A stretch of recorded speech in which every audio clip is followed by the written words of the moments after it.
To welcome the following speakers on the panel.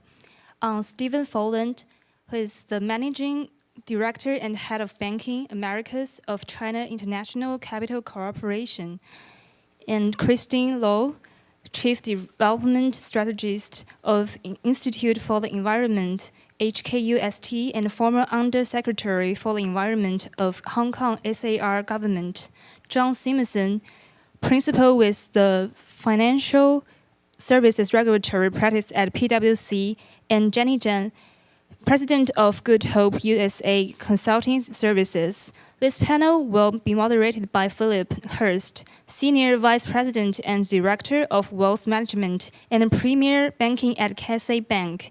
Philip has over 30 years of financial services experience and has earned several multi-year top producer and top sales manager awards throughout his career.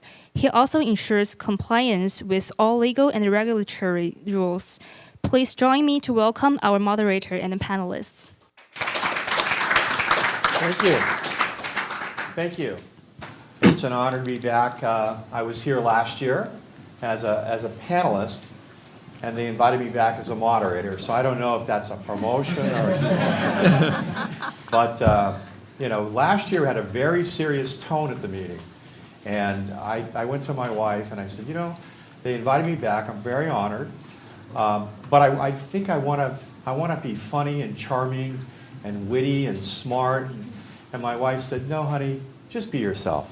So anyway, I think she meant it in the kindest way possible. So what we're going to do is we're going to just basically, there's been an introduction. You know the panelists. So what we're going to do is get random observation, 5 minutes of thoughts about our major topic, which financial risk, monetary policy, and SOE reforms. So Stephen, you want to give us 5 minutes of what you think about those things? Absolutely. Thank you very much. And just tap me on the shoulder when I hit my 5-minute limit. So let me give you a couple thoughts, and let me try to set the context a little bit, because these are, as you can appreciate, very interesting times. There's a lot of rhetoric, obviously, and around what does it mean for foreign investment from China into the U.S.? What are going to be the implication of the threatened trade war? And we're at a time right now where geopolitical politics are having more of a direct impact on some of the economic discussions that we're having. So we're at this really interesting time where the interplay of a lot of factors that haven't, previously all played such a significant impact. Let me sort of give you a roadmap for how I'm going to structure my comments, because what I really want to talk about is CFIUS and the implications for this topic. But let me set give you a little bit of a historical precedent that you actually may not be aware of, and then I'll circle back to both what it means in the CFIUS context and what it means for the Chinese economy. So first couple statements, some of the headlines that you may be hearing about with respect to CFIUS, and because you have to really separate what's truth from what is just noise. And there is no blanket prohibition on Chinese investments from the CFIUS board in the U.S. There are some bright lines that we can talk about, but no blanket prohibition, contrary to what you may have read in some of the popular press. The CFIUS board really does review everything on a case-by-case basis. And it may surprise you to know that although you have seen a lot of denials and refusals to move forward by the CFIUS board with respect to Chinese acquisitions, there have been almost as many for non-Chinese acquirers. So anything that impacts national security is subject to this CFIUS review, and the political implication and how the politics impact the CFIUS review is the definition of what is national security, is the piece that is defined by the politics of the day.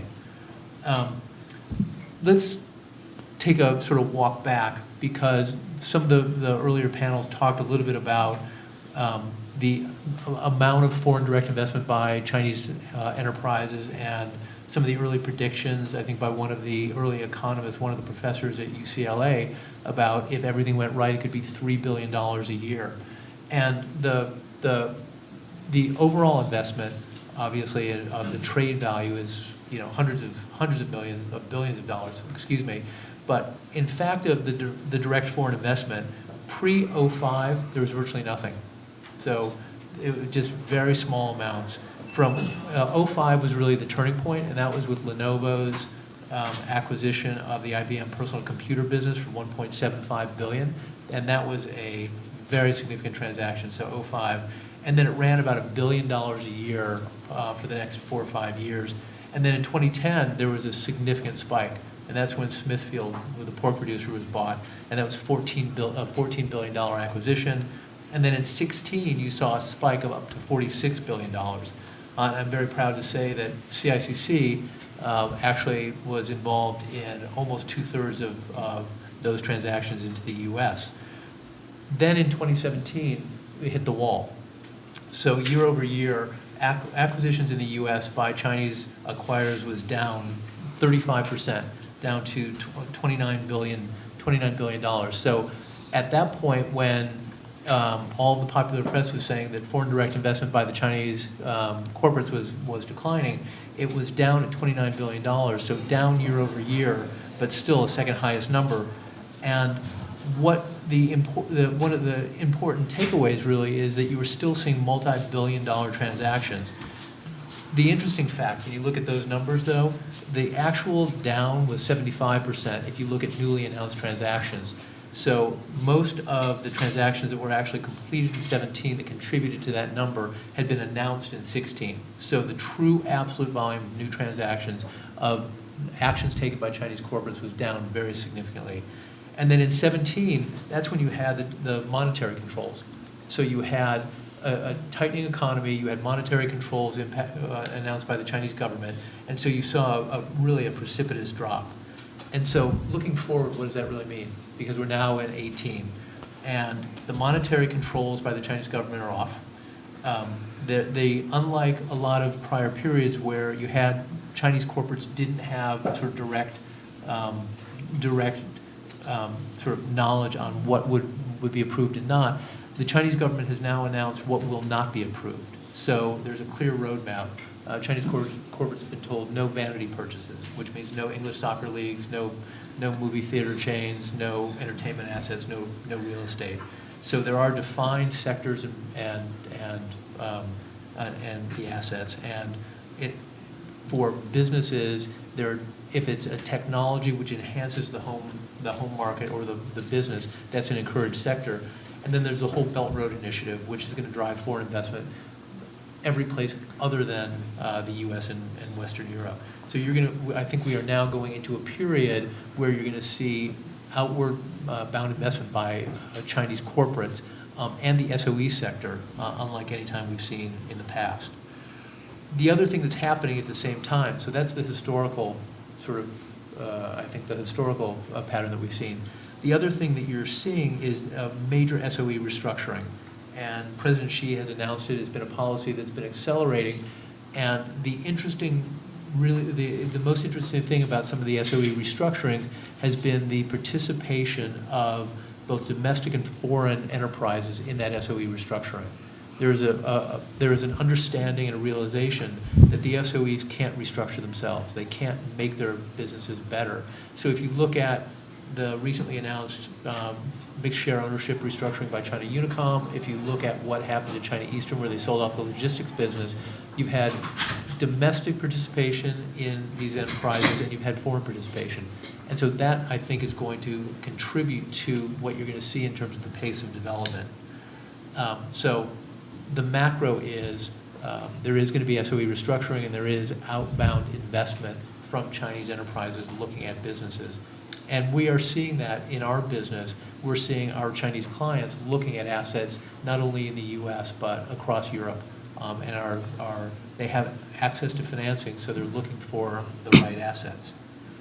If you look, and I know I'm getting close, so Go ahead, Stan. So if you look at and how CFIUS plays into this, because that's right now one of the single biggest factors, and I'm not addressing what the implications of a tariff dispute might be. But if you look at CFIUS as a single big factor that's going to impact the pace and the quality of investments by Chinese corporates and in part impacting what the SOE restructuring potentially looks like, as I said when I started, it is not a true statement that no Chinese acquisitions of U.S. corporates can be accomplished. CFIUS is very clear that if it impacts national security of the U.S., then it's going to be subject to a higher level of scrutiny. And if you look at the transactions that have been turned down, so for example, high profile Ant Financial's acquisition of MoneyGram, that involved the access to personal data. If you look at AppLovin, which is a mobile data platform that was turned down, again, access to personal data. And what the CFIUS board has been very clear about is they are protecting personal data of U.S. citizens. They are very concerned about concentration in industries. That's where there's so much focus on the semiconductor value chain up and down, both from the chip and all the enabling technologies. And so, but if you look through what both has been approved by the CFIUS board, there is a pattern that if it really does not have obvious national security implications, there is a way forward. But people have to understand that when the CFIUS board is looking at it and defining what national security means, it is a look forward 2 generations on technology. In conclusion, I do think there are a number of macro factors here that will contribute positively to an environment where I do think you're going to see increasing foreign direct investment by Chinese corporates. I do think that there is a market for that here. We're seeing it in the volume of our business. And we can talk about what the implications of trade disputes, tariff disputes might be on that. But that is where you get away from the hard facts of what's happening into the politics and the realm of what might happen or what should happen. Let me stop there. Thank you, Stephen. Solid contribution. I appreciate it. Christine? How long do you think that was, Stephen? 9 minutes? Good. You're good? Excellent. Okay, I think we're now trying to beat you by going lower than 9 minutes. No, it's good. This is an important topic. Well, I don't come from the financial sector. My work is really on a more policy level. So what I try to do is to make sense of the big trends that are going forward. And Stephen, you brought up the phrase of politics of the day. Now, we know politics affect business decisions, but basically, I think if we were to take it on a more academic, political sense, the phrase that we use is, this is a non-market risk. For businesses, there's a whole bunch of non-market risk, and politics and policy is a very major non-market risk. So how do we analyze this? So for example, China would make decisions where you tell even private companies, you're not going to make vanity investments overseas. SOE reforms. It's not just the company itself that is going to decide how to make reforms. There's a political context behind it. The state has a big hand in going in which directions. So I think we need to also understand that when we're looking at U.S. and China, as far as China is concerned, is a one-party state. It plays a very key directional role, and the path that it is going on, I would say in the last year, China has become more and more clear about its future development path. So we talked about the 19th Party Congress, we talked about the National People's Congress, which took the party principles and plans and translated into government policy and government plans. So what we saw is a major restructuring of government institutions. How do we read that? So I think that's important to put that in context. China has now articulated very clearly that it is going to, the party has advanced the socialist modernization development path from what it used to be, which is 2050, to 2035. So this is a tremendous target for any country to set. And the restructuring, including in the financial sector, the banking sector, the insurance sector, CSRC, SAFE, all these institutions in the financial realm, they have been now layered into a kind of 3-tier structure. I know in the introduction here, they talked about a super regulator. It's not really a super regulator, it's actually a tiered system. What that tells you is It's going to be run out of the government. The party has defined the path. The government is going to carry it out. They have now restructured the government for greater efficiency. Because the thing that I think Chinese leaders are worried about is it's all very fine to have great policies, but if you're not efficient in carrying it out, they're going to miss the 2035 target that they've set for themselves. So what we're going to see is you're going to see continuous, and I'm talking about annually, every year there'll be major policy decisions and fine-tuning. Now, the so-called politics of the day, particularly the US-China relations at the moment, for the Chinese, I think, we need to continue to bear in mind the 2035 target that they've set for themselves. The thing about, if we go back very quickly to 2007 and 2008, there was the global financial problem. It started in the United States. China at the time, you remember, they had a reflationary, they pumped billions of yuan into the system, and that led to actually a whole bunch of other problems. You could say it was helpful at the time, but for the Chinese economy, it was highly polluting, there was a lot of excess, and there was a lot of money going into areas that the government didn't really want it to go to. And the analysis, I think, from the government end is, well, part of it was that they couldn't quite control everything because the mindset in China is, well, we want to have the levers of control, particularly at a time when the Chinese financial system is not well developed. So their answer after the reflationary package was, we've got to continue to reform. So all the things that you're seeing right now in the restructuring is part of that. Now, the last thing I want to say at this stage is they don't think, China does not think that the final structure and system, whatever that's going to be, it's going to look like the United States, because China is not the United States. And whilst at the highest level, it is now saying that it wants to open up the market, it does want the rule of law, and it wants the system to function better, but the end point is not going to be quite like what is here. So you have this giant China reforming its system across the board, not just in the financial sector, and creating something that is in evolution right now.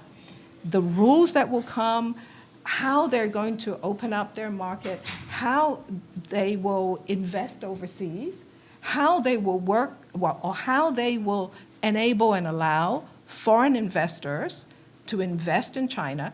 This is kind of all for us to observe and see. So we don't really have an answer to that. And the last thing I want to say is what we're now going to see, the new structure for financial institutions that we're now seeing at the central level, you're now going to see this duplicated at the provincial level. And that's also going to create, I think, a lot of activities. Excellent, thank you. John, Great. financial risks, monetary policy, SOE reforms. So I'm going to start with my legal disclaimer that the opinions are fully my own and not necessarily those of PwC, including the opinion of the StarTAC was my favorite phone, and so you were bringing back fond memories there. And I think everyone knows PwC is a global firm supporting our clients worldwide, but we think the opportunity of U.S.-China business, whether that's Chinese firms investing and moving into the U.S., or U.S. firms investing in China or selling goods to China, is so great that we actually merged our advisory business of our U.S. and our Chinese firms into a single economic entity. So despite the drumbeats or tweets of a trade war, we think the economic relationship between the two countries is hugely important. There are two parts of the reforms that I want to touch on. One is the liberalization of foreign investment in the Chinese financial services industry. And the other is on the challenges of deleveraging banks and the economy, which is probably one of the biggest systemic risks in China. So the commitment to grant greater access to and foreign investment in financial services, we think is quite significant. They're supposed to move the ownership restrictions for securities companies, fund managers from 49% to they can be majority owned and with a path to 100% owned by foreign investors. And similarly, banks' 20% restriction on foreign ownership of domestic banks is to be lifted. And given the growth in the Chinese financial services industry, we see that creates a significant opportunity for foreign firms and U.S. firms to make that investment in China and expand market share there. But that being said, it's still going to be a very difficult market to go it alone. And trying to get a financial services license, a new one, very challenging. And so we would expect that investing in or buying holders of local licenses is probably the path to that investment. And the investment, the foreign investment in foreign financial services goes in both directions. We still see a big opportunity for Chinese banks to expand in the United States. There is a significant investment that they've been making, but they'll have to continue to make in operations and regulatory infrastructure to meet U.S. expectations. But once they pay that price of admission, then they get access to a strong U.S. economy, the leading financial markets in the world, as well as being able to take advantage of the expansion of the continued U.S.-Chinese increase in flows, both trade and capital. And so we see over time, I don't think this is going to happen near term, but there's an opportunity for Chinese banks that today are Chinese banks that operate in different locations around the world to become true global banks that are headquartered in China. Moving to sort of the macro view and the deleveraging of banks and the economy, I mean, this is going to be very tricky. If you restrict lending and credit out of banks by increasing capital requirements, changing lending standards, and the like, what you need to avoid is just having that activity move to shadow banking, and we've seen that in the United States. And if the shadow banking has characteristics of the U.S. structured finance market as pre-crisis, where independent and non-recourse vehicles turned out not to be that way in stress, then you've got contagion into the banking system and the financial system. I would say to date, the Chinese regulators have done a pretty good job of trying to clamp down on that, and we saw the growth in wealth management products last year at only 2% after having almost doubled between 2014 and 2016. And they're putting in regulations that basically prohibit any implicit guarantees by the banks of these products. And so I think that's a step in the right direction. The deleveraging process, though, it's painful. And we've seen that, again, in the U.S. You know, when you look at in the 10 years since the Bear Stearns failure, banks are better capitalized. A lot of leverage has been taken out of the system, but at a cost of, you know, pretty modest economic growth, you know, sort of 2%. And while I think a lot of people might say, no, that's a victory. We were able to work through the overhang or perhaps hangover of the financial crisis and maintain, you know, not go into recession, you know, for, you know, hopefully 10 plus years, continued reduction in unemployment, that's a victory. But at the same time, it's not popular that the United States economy hasn't experienced 3% plus growth for any period of time during this. And I think when you apply those lessons to China, where the expectations of growth and frankly the need for growth are much higher than in the United States, I think it makes that problem, you know, much more acute and questionable as to whether the policymakers will take the action to actually delever. So my turn. It's your It turn. is, Jenny. Yes. It's your turn. Yeah. Yes, I try not to compete with the first three with timing. I know you guys have lots of questions, and try to leave more time for you to ask questions. Now, I just flew in from Beijing, and I just want to express some perceptions I have received in the last couple weeks. Financial regulation environment certainly is changing. And this so-called super regulatory or tiered regulatory is in effect. It's not just shadow banking being impacted. You can feel almost all the financial sectors deleveraging is happening. Now, the consequence, the velocity, and how much impact it will be, it's still uncertain at this moment, but it is happening. And at the same time, while Stephen mentioned about major SOEs actually stopped acquisitions in U.S. and in the western part of Europe, and from our business is strongly associated with wealth management business in China, especially in the high net worth individuals invest in U.S. area. We saw rising interest for high net worth individuals to invest in U.S. and other part of the Western world. The reason behind it may be because of the wealth accumulation, maybe because of the diversification with asset allocation.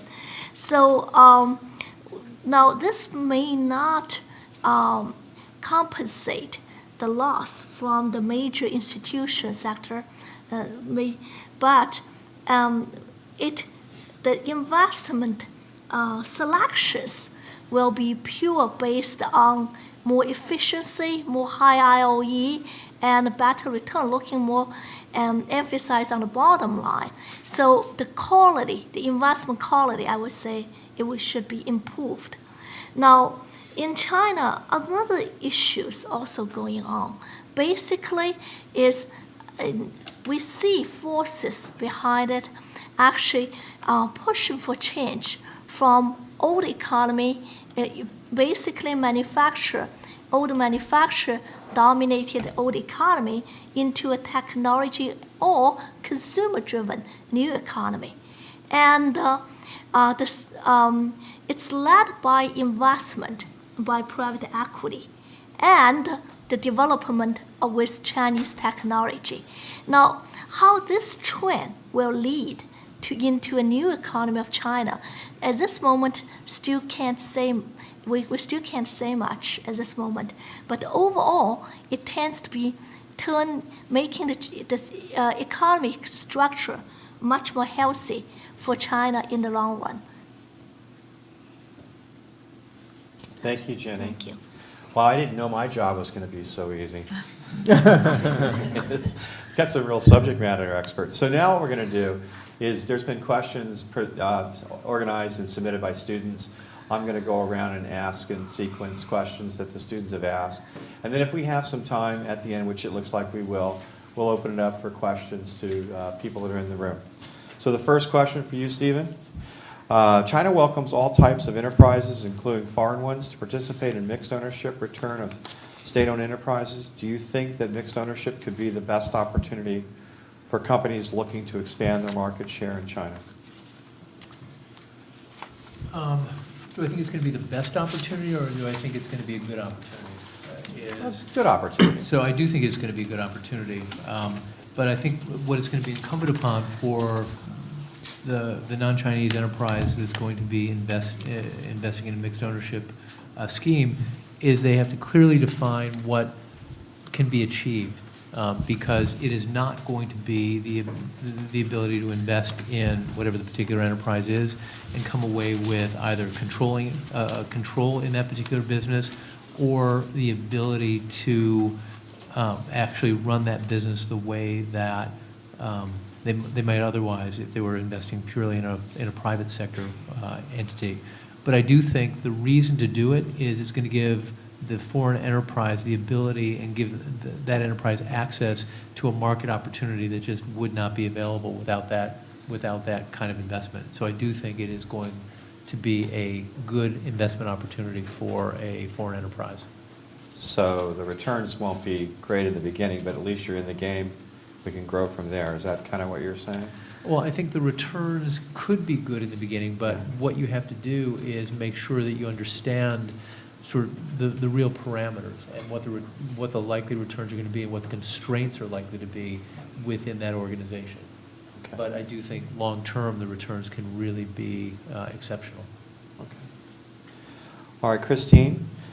Chinese government attributes low state-owned enterprise efficiencies to scale and widespread operations. Hopes mergers and acquisition will increase market concentration and retire outdated capacities. You think M&As will effectively return state-owned enterprises, effectively reform state-owned enterprises? And what other policy changes do you think should happen? Well, I think the continuation of SOE reform, we pretty much see the framework.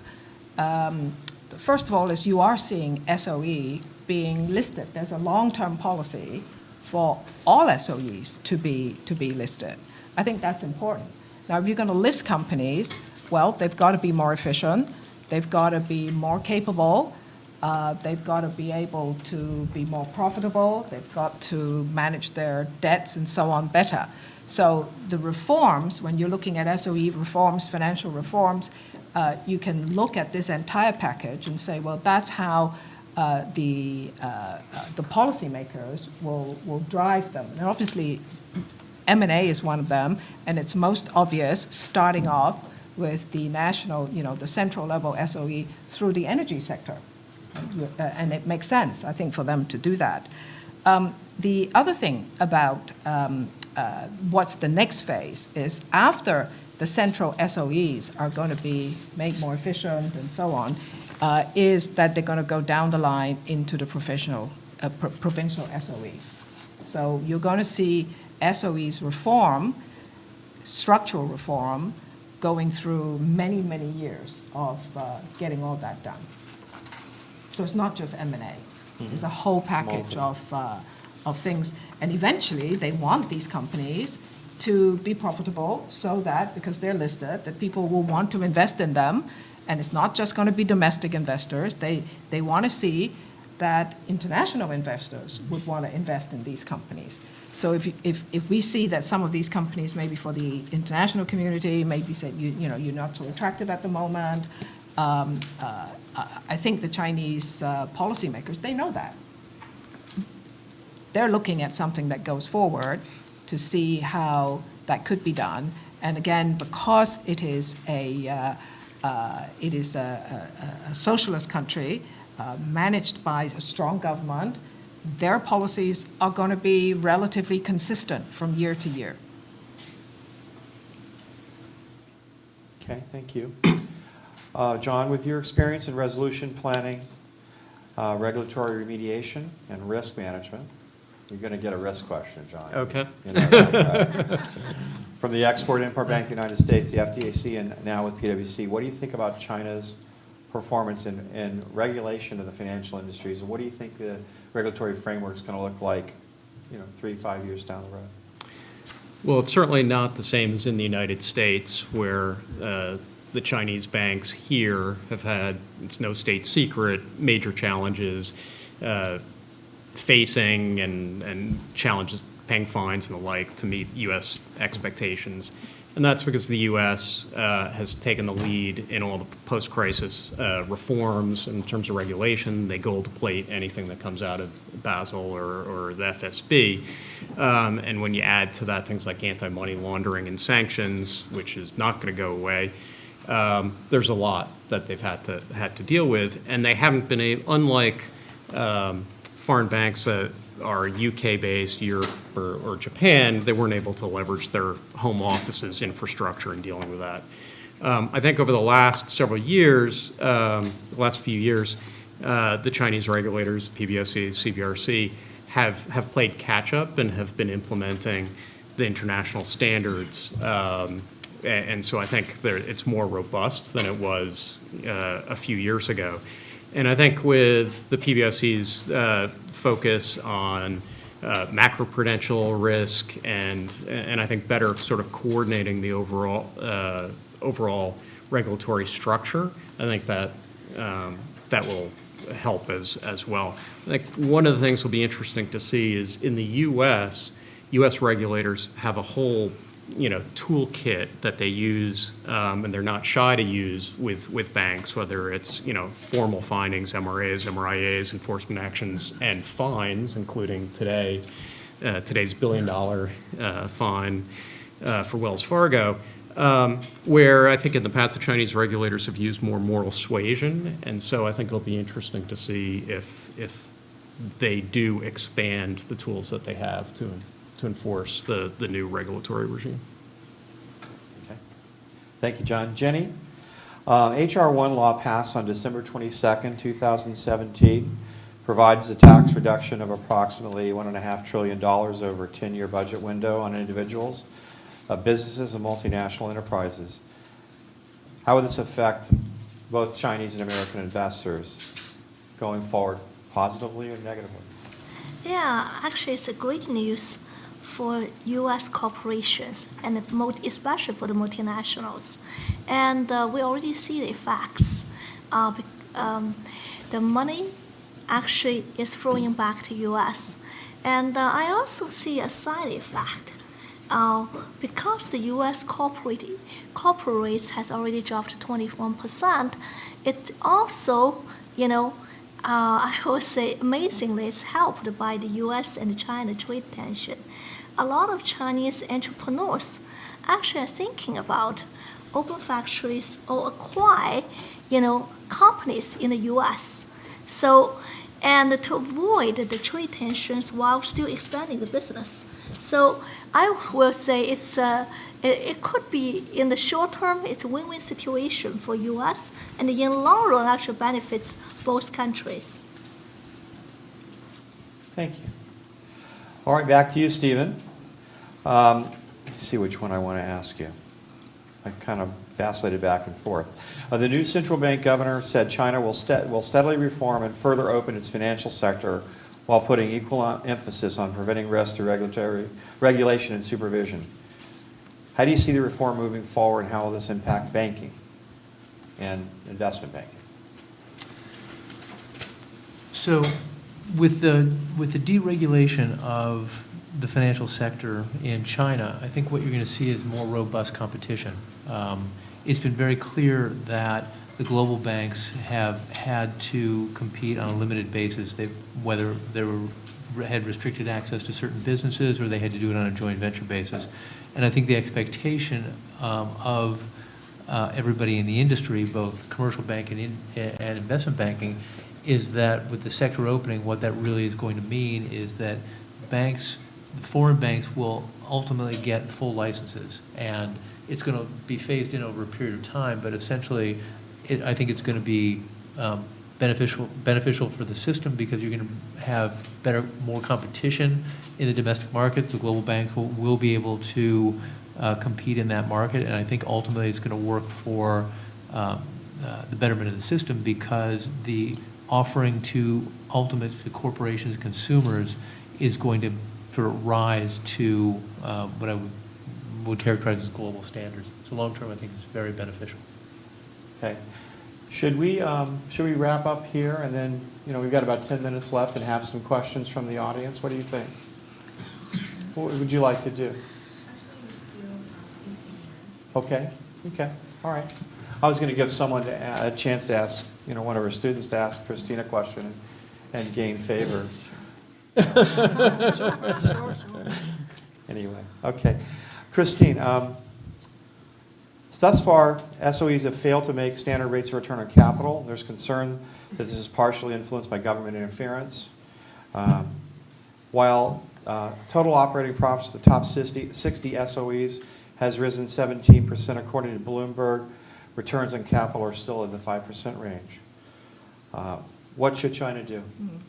Well, I think these numbers are changing all the time. I was just looking at some other report that says that the the SOEs that, their profitability have been improving. So I don't get hung up on that. But the main point is if you're outside China and you want to, why would you want to invest in Chinese listed companies? Because basically I think you want to have a part of the growth picture. Now, obviously you do have opportunity cost. You can invest elsewhere to maximize your profit. But also you want to be a part of the growth story in China. So the sign that I see that is very interesting is, I'm not quite sure whether they've done it already or whether they're still in the process of doing it, and this is MSCI. They're now creating, or they're going to create, indices of domestic companies, Chinese domestic companies. So again, I think that's a step forward to give people more information of these companies in China. So I do see that the investment community are interested nevertheless. That wasn't my question, though. That was someone else's question. Okay. All right, John.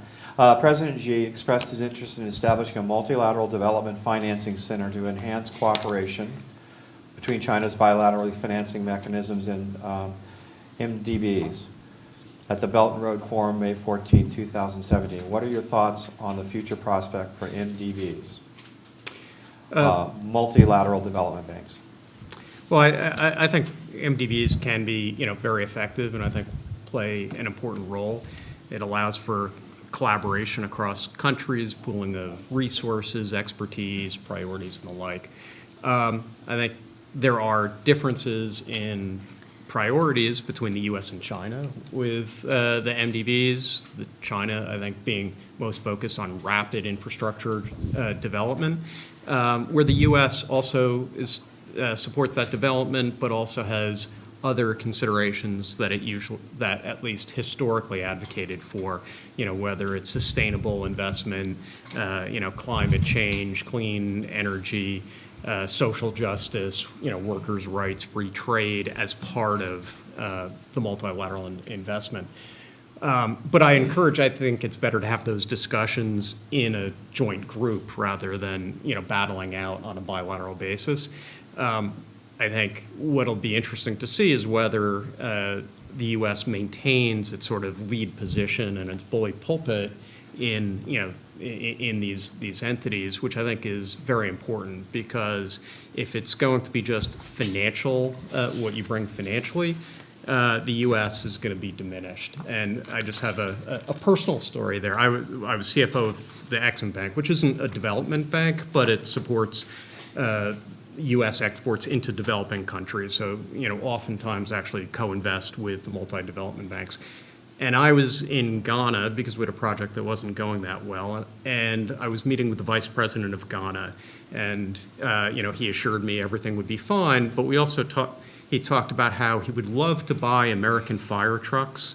They last long. He really loved them.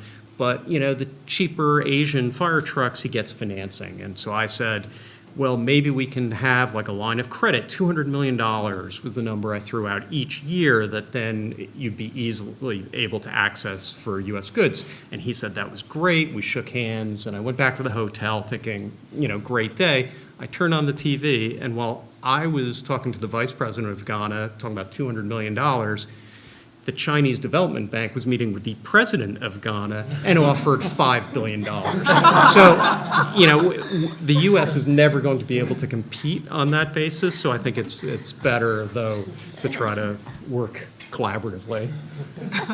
Great story. Thank you, John. Ginny, given the recent U.S. trade tensions, how do you think this will affect the two countries involved, and where do you see this in a year? Well, I think the peak drama of the tension probably is already over. And it is not the first time U.S. and China get into some trade dispute. And, just as I discussed with, Philip during the break time, and the President Trump's policy, it always seems to be very dramatic, extreme initially, and gradually move to the middle.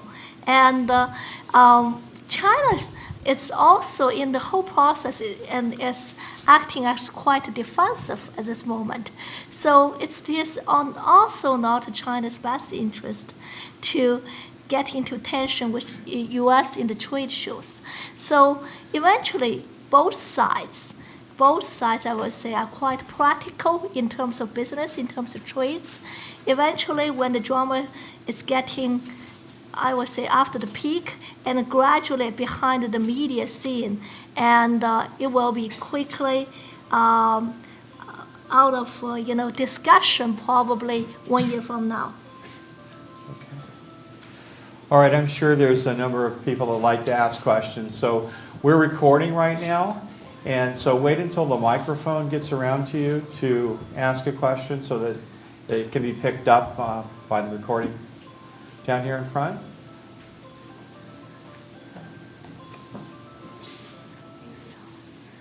Hi, my name is Yilan Chen. I'm a senior at UCLA, and I'm going to join Credit Suisse Hong Kong after graduation.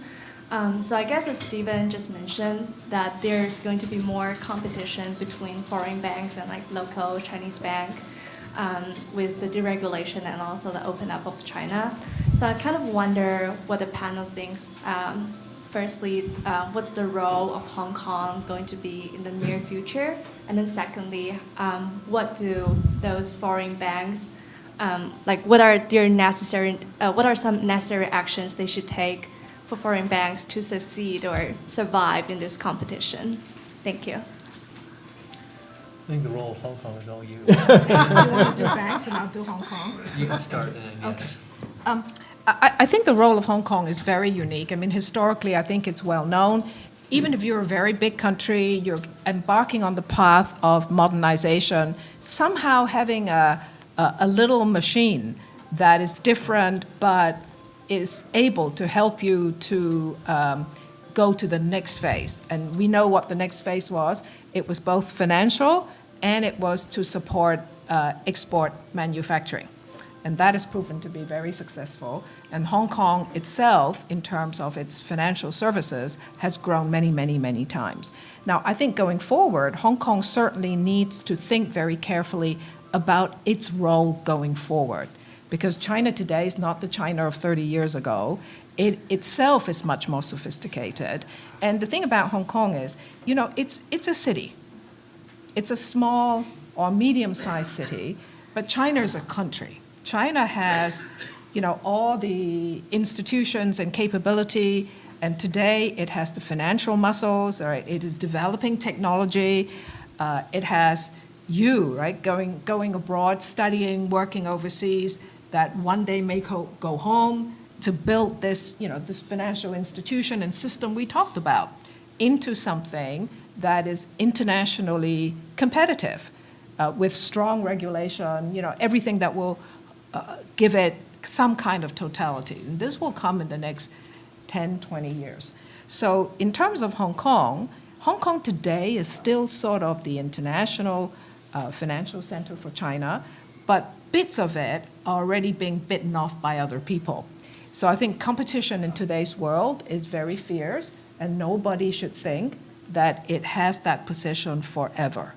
So, in Hong Kong, I think people need to think very carefully in financial services, how is it going to take the next step to continue to serve the nation's modernization?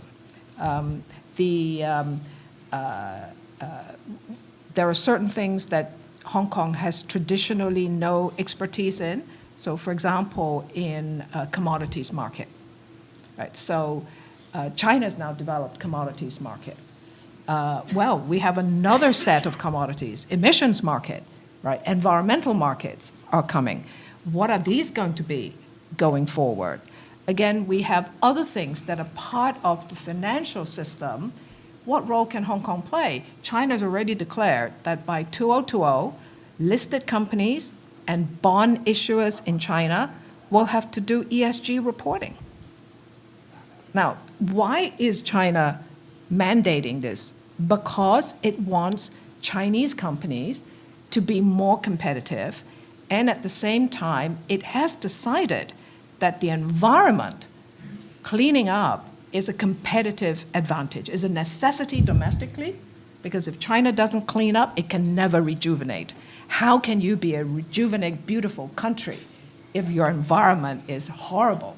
So that's why pollution control, environment is front and center of China's development policy. So to make companies a part of that enterprise is very forward-looking. It's the first country in the world to mandate listed companies and bond issuers to do an entirely different way of assessing risk, of giving information about the companies. Now, this is going to take a long time. I mean, ESG reporting is going to take a long time before it is as sophisticated as financial reporting. But you see, China has adopted this as a policy. So can Hong Kong play a role?